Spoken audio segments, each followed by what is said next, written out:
Hey everybody, it's Sarah. I'm a physical therapist and former slash sometimes current yoga teacher. And I wanted to talk to you guys this week about um, the opposite of when you have a client or a student who is sort of afraid of movement. A couple of weeks ago, we talked about that and how to work with somebody who's been sort of fear-mongered possibly into just believing that any sort of movement or certain kinds of movement are dangerous for them. And after I posted that, I had a friend email me and she said, okay, now do the opposite. Do the people who know that whatever they're doing is hurting their body, but they don't want to give it up, right? So now, okay, how do I work with someone who, for whatever reason, wants to keep doing the thing, even though their body part is hurting or injured or possibly on the way to being injured? And I see stuff like this in the clinic all the time where someone will come in and they'll be like, yeah, I'm having hip pain and I'm a runner and I like to run 4 or 5 days a week, and they don't want to stop running, but they want their hip to get better.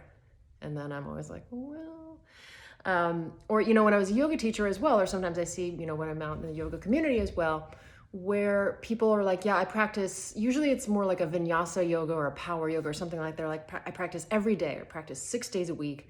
Same thing. They've got some sort of body part that's not feeling good or pain, but they don't want to stop doing this 6 days a week yoga practice. And there's a lot of reasons for any kind of movement that we get so attached. And sometimes it becomes something where we see it as part of our identity. I am a runner. I am a yogi. I practice yoga. I belong to part of this community that does this thing that I do. Or maybe it's the only kind of exercise that this person likes, right? And now you're saying, oh no, you have to give it up. There's also other larger psychological components often, biopsychosocial components often that may be beyond the scope of what I do, what you do. But certainly, at some point you either have or you will have somebody that you work with who both wants to get better, but also doesn't want to stop doing the thing that is probably either irritating or injuring themselves. And so, what do you do at that point? And my feeling is this. I have a couple of ideas, and if you have ideas, I would love to hear yours as well, or any techniques that you might use.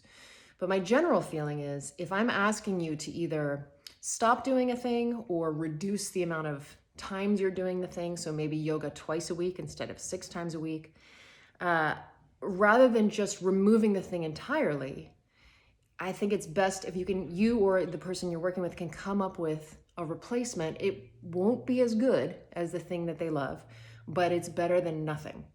I had an experience a long time ago when I first started having hip pain, and I went to physical therapy for the first time ever. I'd never been.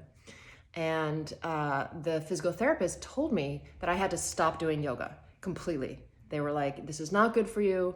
It's making your hip worse. You have to stop.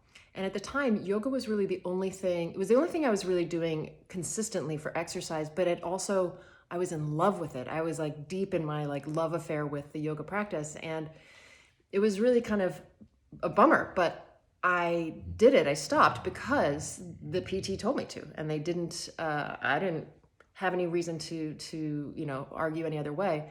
So I stopped doing yoga. I was basically completely miserable, and my hip didn't get any better. As it turned out, it was a way bigger issue than would have been fixed by just stopping doing yoga. So after a while, I just went back to yoga again because I was like, well, that didn't do anything, and I miss yoga and my hip still hurts. So, that's generally one thing that I try to do is explain, you may need to do this less. But here's another thing that, again, it's not as good as the thing that you love, but it's better than nothing. So that's one thing that you can do. The other thing you can do is talk to people and explain, okay, you don't want to stop doing the thing that you want to do, fine. But you will then have to accept that it's going to take your body longer to recover or to get better, and maybe by quite a bit of time.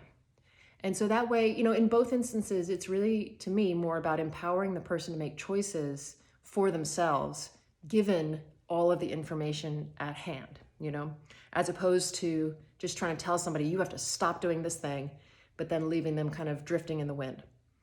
And back when I used to teach group classes, back when group classes used to happen in person, I remember one time somebody came in and they were like, yeah, I'd never seen them before. And they said, I can't lift my arm past here, like shoulder height. And this was sort of a, vigorous vinyasa style class. And I was like, well, there's a fair amount of down dog where your arm is supposed to go all the way to here. So I don't know if class is right for you.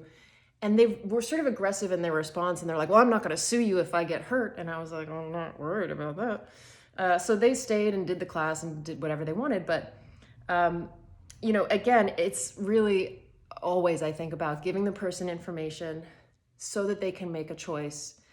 And, I do see, especially within the yoga teacher community, this feeling of like, well, what do I do if they don't do what I want? I'm like, does anyone ever do what you want?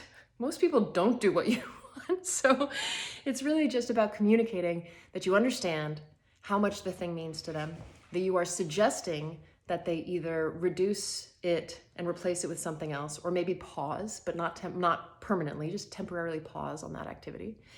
And then they get to choose what to do with that information. So that's usually how I approach it. I would love to hear how you guys approach it if you have other techniques or thoughts around that.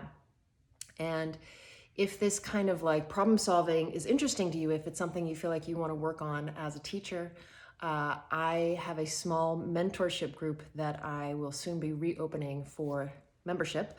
And we're going to have a free sample class on March 6th, I think, that you can sign up for. So if you go into my bio and hit the little sign up link, you'll get information that you need to come take a sample class and see if it's something that you like. All right. Thanks so much for watching. I'll talk to you guys next week. Bye.